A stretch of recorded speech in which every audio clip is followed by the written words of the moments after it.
Welcome to Honoring Our Ancestors, a three-part video series on El Día de los Muertos. The first part, which is this part one, will be just a brief explanation of the celebration of Día de los Muertos and the practice of building the altar and what that means. In part two, I will actually build the altar that's behind me, already partially built, and I'll actually put it completely together step by step to show you the different symbols that belong on an altar. In part three, there'll just be some brief resources and some ideas if you're going to do this with children, with groups of youth, with groups of adults, if you're going to build a big one for a parish, how to do it in these different levels, different adaptations that you can use, just based on experience. So let's get started with part one.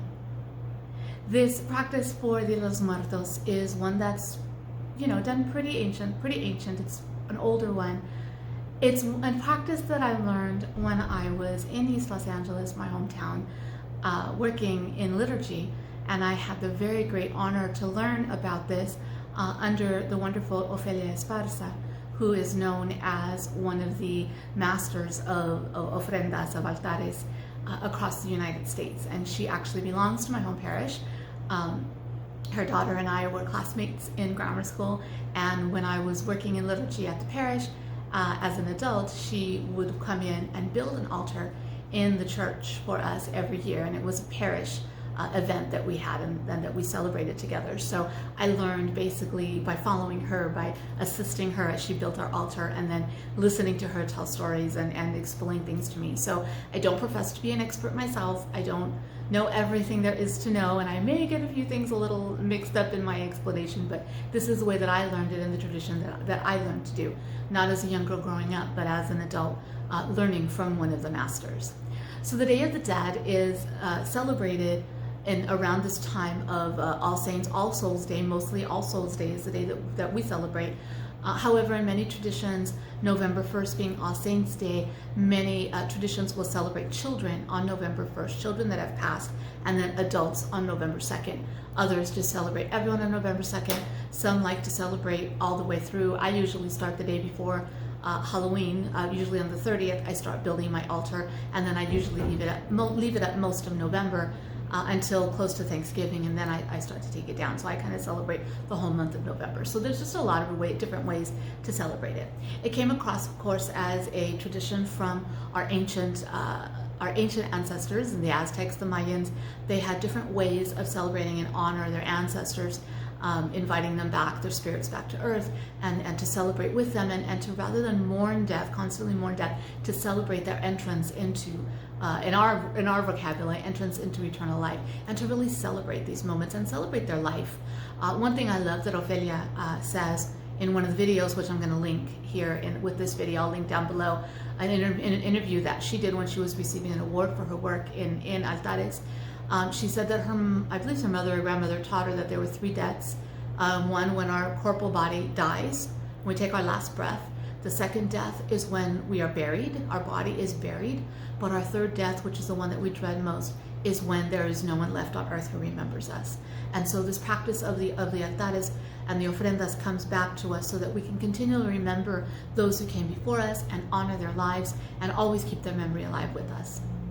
So some elements that are in these altars that are very important, that really need to be part of every altar. There's there's four: earth, wind, fire, and water. And so we honor the four elements of our world, of our life elements that are so much a part of us, become symbolic in that altar. And when I build the altar in part two, I'll show you several ways to do that. With earth, food and flowers, which we'll talk about in part two.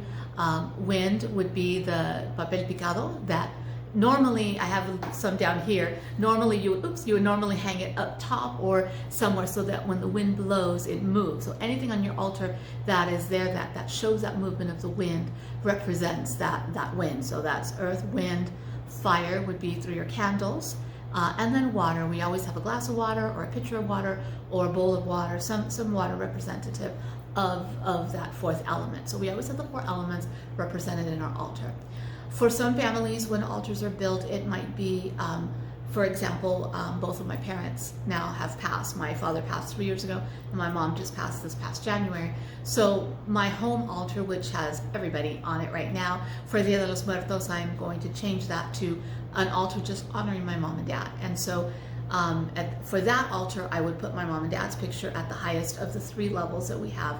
So I would put my mom and dad at the highest level, and then all the different things representing them and family members of them, you know, around that. For the purposes of the altar I'm going to build today, I'm going to make it just a general altar for all peoples that have died, which is what I normally do here in the office, so that people can bring pictures in and be a part of our prayer. So I will be putting either a cross or Our Lady of Guadalupe at the focal point at the top, as showing that this is this is a prayerful moment in honor of her. So I would place that at the top. And then the other elements that are very important to an altar are a few traditional ones. Number one are the orange flowers. You see some paper ones behind me here, creating kind of an arch. I just kind of put them on the wall for now, on the board. But you can also build it out of wire, just or out of wood. Some people have built out of wood just an arch shape and then covered them with the paper flowers.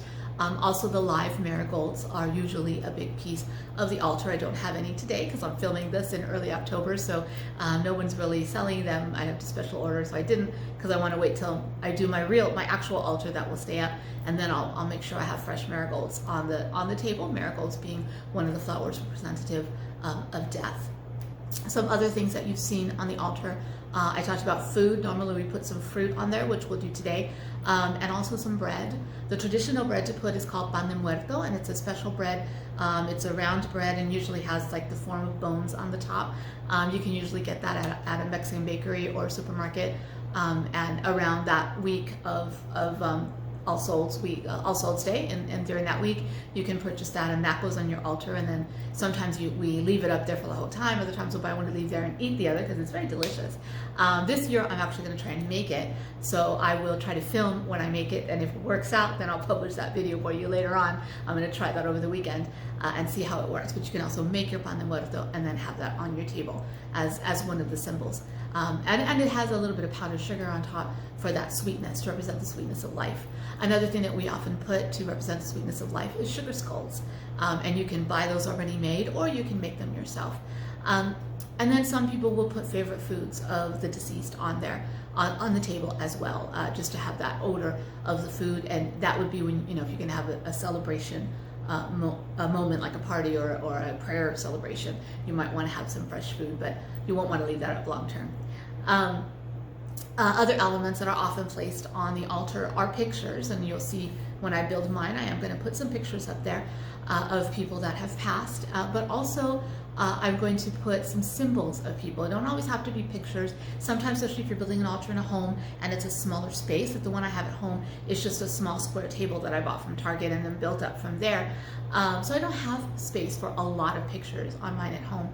So I do a lot of symbols. So for example, I have a little streetcar, a little plastic streetcar from San Francisco to represent my Auntie Mary, who always loved San Francisco for some reason. I never knew why. One day when I was little, I asked her, why do you love San Francisco so much? When I knew her as a child, she was already, older, and I never saw her go anywhere. And I asked her, and she said, "Oh, mija, I left my heart there, that's why." And it wasn't until I was older that I learned the song and, thought that was cute. But I never learned the real story of why my Auntie Mary was so connected to San Francisco.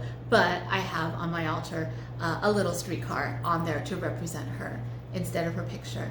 I also usually keep Ibarra chocolate on my table. My best friend's last name is Ibarra, and her dad was a wonderful part of my journey of ministry. I worked with him. I knew him as my best friend's father for so many years, but then I worked with him in ministry at my first parish where I was pastoral associate, and he was one of the main parish leaders. And so I learned so much from him that I always keep some Ibarra chocolate to represent him on my table. So you can use representative things as well. It doesn't have to be actual pictures, but it can be things that represent them.